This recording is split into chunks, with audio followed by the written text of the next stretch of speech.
ওয়া আয়ানাতুল মারিদ, অসুস্থ হলে দেখতে যাওয়া। জান নাকি এমপি মন্ত্রী তো হুজুর বলে যান, হ্যাঁ আল্লাহ কিন্তু এটা বলেননি। মুসলমান মানুষ অসুস্থ হলে দেখতে যাবে, দেখলে কি হবে? তত বেশি কিছু না। আল্লাহ রাসূল সাল্লাল্লাহু আলাইহি ওয়াসাল্লাম বলছেন, যদি কেউ সকালে মানে আদা মারিদান মুদওয়া সাল্লা আলাইহি ৭০ আলফা মালাকিন হাত্তা ইউমসি, যদি কেউ সকালবেলায় ফজরের পরে জোহরের আগে যে কোনো সময় একটা রোগী দেখতে যায়, একটা রোগী,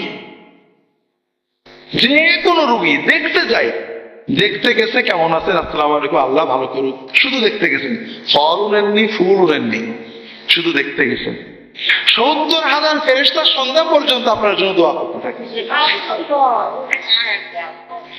আর যদি কেউ জোহরের পর থেকে সন্ধ্যা পর্যন্ত সময়ের ভিতরে দেখতে যায়, মানে আদা মারিদান মামসা সাল্লাল্লাহু আলাইহি ৭০ আলফা মালাকিন হাত্তা ইউসবিহ, পরের দিন সুবহ সাদেক পর্যন্ত ফজরের আযান পর্যন্ত ৭০,০০০ ফেরেশতা দোয়া করতে থাকে। অনেক হাদিস আছে, মানে আদা মারিদান ফাকান্নামা ইয়াকুযু ফি রাহমাতিল্লাহ, যে রোগী দেখতে যাচ্ছে সেজন্য আল্লাহ রহমতের সাগরে সাঁতার কাটতে কাটতে যাচ্ছে। যখন রোগীর পাশে যেয়ে বসলো সেজন্য আল্লাহ রহমতের সাগরে ডুব মারল। রোগী দেখতে যে সুন্নত আছে দোয়া করা, কেমন আছেন আল্লাহ ভালো করেন, তাহুরুন লা বাসা তাহুরুন ইনশাআল্লাহ, কোনো অসুবিধা নেই ইনশাআল্লাহ হাত উঠে যাবে, আপনার অসুখের মাধ্যমে আল্লাহ আপনার গুনাহগাতা মাফ করবে। আসআলুল্লাহ আযীম রাব্বুল আরশিল আযীম ইয়াশফিয়াকা, আল্লাহকে দোয়া করে আল্লাহ আপনার সুস্থ করে দেন।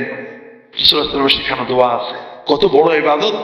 আল্লাহ রাসূল সাল্লাল্লাহু আলাইহি ওয়াসাল্লাম বলছেন, একদিন মান আসবাহা মিনকুমুল ইয়াওমা সাইমান, আজকে রোজা আছো কে, রোজা ছিলে কে? ইয়া রাসূলুল্লাহ আমি। আবু বকর রাদিয়াল্লাহু আনহু বলছেন। নবীজি দ্বিতীয় প্রশ্ন করলেন, মান আত'আমাল ইয়াওমা মিনকুম মিসকিনা, আজকে তোমাদের ভিতরে গরিবকে সাহায্য করেছে, দরিদ্রকে খাদ্য দিয়েছে কে? আবু বকর রাদিয়াল্লাহু আনহু বললেন, আনা ইয়া রাসূলুল্লাহ আমি। রাসূলুল্লাহ সাল্লাল্লাহু আলাইহি ওয়াসাল্লাম বললেন, আজকে কোন অসুস্থ মানুষকে দেখতে গিয়েছে কে? আবু বকর রাদিয়াল্লাহু আনহু আমি। রাসূলুল্লাহ চতুর্থ প্রশ্ন করলেন, আজকে কারোর জানাজায় শরীক হয়েছে কে? রাসূলুল্লাহ সাল্লাল্লাহু আলাইহি ওয়াসাল্লাম আবু বকর রাদিয়াল্লাহু আনহু বলেন আমি। রাসূলুল্লাহ সাল্লাল্লাহু আলাইহি ওয়াসাল্লাম বলেন, মাশতাবাআনা ফি আহাদিন ইল্লা দাখালাল জান্নাহ, যদি এই চারটি কাজও করতে পারে সে অবশ্যই জান্নাতে যাবে।